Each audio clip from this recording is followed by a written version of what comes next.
4 years is a lifetime to be away from. I guess the public eye. I guess you can see it as that. The first year was spent touring, getting pregnant, living that out, becoming a mother, taking the first year to sort of do the mom thing, feel what that's really like, and then be inspired for my new record.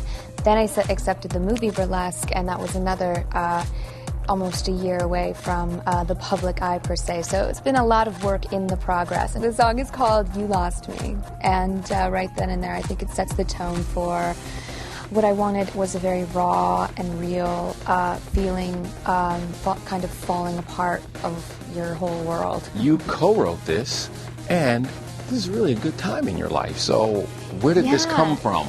This, I have to say, I have to credit Sia, singer-songwriter Sia, for coming to me with this idea and this concept in general. And it just goes to show, you know, we're storytellers. It doesn't have to really necessarily be happening in your life. I draw upon pain of other situations from my life to put into the storytelling that I do. And in this case, that's where I drew some pain for. It can come from your childhood, it can come from a bad day, it can come from, I just sort of, after doing my movie and everything, I know certain places that will just trigger that emotion for me, and literally now I just find it to be almost a comfort zone. Pain is almost a comfort zone in a way.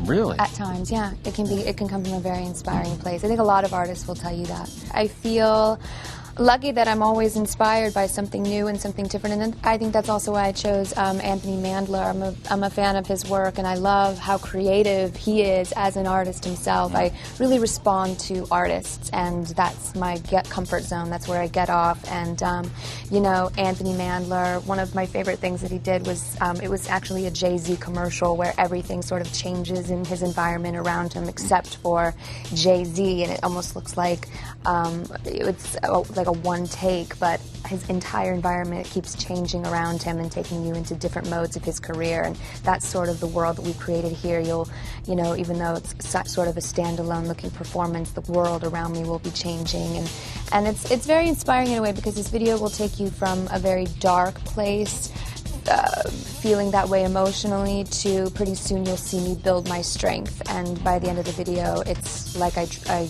drew strength from such a painful time in my life.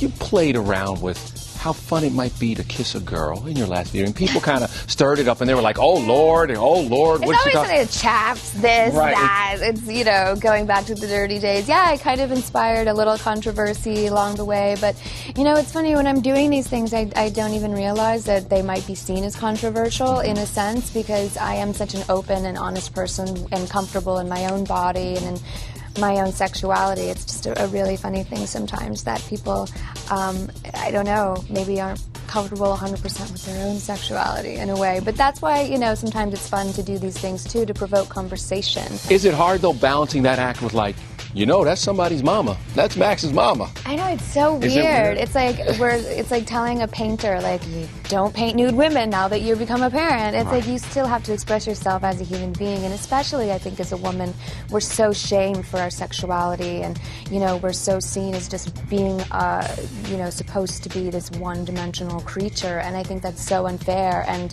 I have to keep in touch with myself as an artist and being able to express all sides of myself in order to feel like a fulfilled woman. And, you know, I definitely wear many different hats, and I keep them very separate. You know, when I go home at night after shooting a video like Not Myself Tonight, you know, I sing my son to sleep with Mary Poppins' Stay Awake, and, you know, rock and cradle him and cover him up in bed and do really silly things that we won't even mention, and, you know. How spoiled is he, though? How spoiled is he to hear you sing to him every night? That must be amazing. Well, that's very sweet. Thank you. But you know, he's going to hear all Mommy's bad notes all the time. He'll grow up with it.